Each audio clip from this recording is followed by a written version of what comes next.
So the first property we're going to talk about today is color. So transition metals are often have really nice colors. You'll see some of this in your lab experiments, in your quals and whatnot.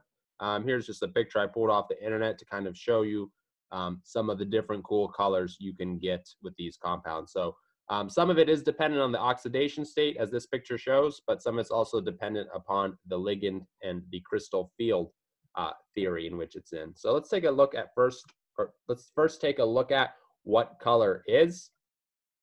And so to do that, we'll take a look at this diagram. Oops.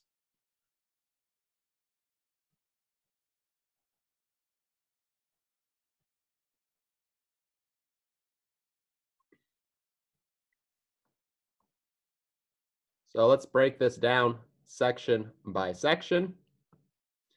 So in this first one, you've got incoming white light.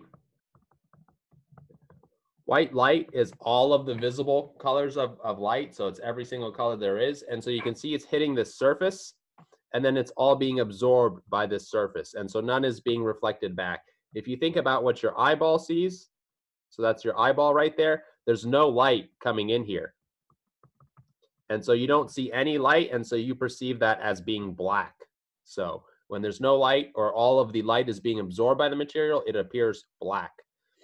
Here we've got the opposite scenario. It's reflecting or just transmitting all of these colors. And so you're seeing all of these colors, and when you see a mixture of all of the colors, you see white.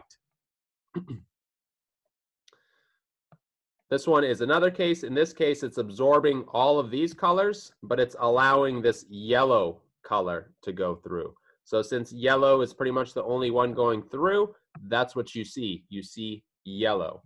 And then here's just another example. Here, they're not absorbing this blue light, so you would see a mixture of these other lights, kind of joined together, probably some kind of gray color. Here's a color wheel with the wavelength of light in here. And so remember that the energy of light is equal to HV or HC over lambda, where lambda is this wavelength. So think back to Gen Chem 101 wavelength. So big wavelength, low energy, small wavelength, high energy. So this purple light is very high energy. That's where the term ultraviolet comes from, right? That can burn you. And then red is very low energy. Think about kind of infrared, that can't really hurt you. And so basically the way it goes is if a color absorbs a certain wavelength, you're going to see the complementary color. So for example, if your compound is absorbing at 580 nanometer, that's this kind of yellow-ish, you're going to see a blue type of light.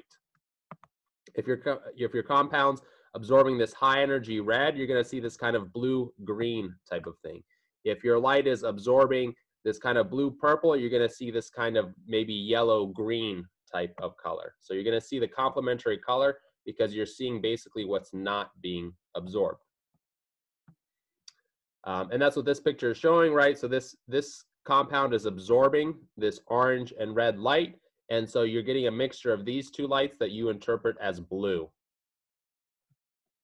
So let's talk about these absorptions and what they mean in terms of our crystal field theory. So remember, we've got our orbitals are no longer degenerate. And then let's go ahead and just place an electron in here. And again, think back to Chem 101. If you have light coming in, this light is going to be of different energy. And so we're just going to suppose that this light gets absorbed, and then the electron moves up in energy level before relaxing back down. See, so it moves up, right? And then it relaxes back down. So when it absorbs that energy, that light no longer passes through, and then you get blue appearing light as shown in this diagram, right? And so what light is this electron going to absorb? That depends on this energy gap. This energy gap is going to be equal to the energy of light absorbed.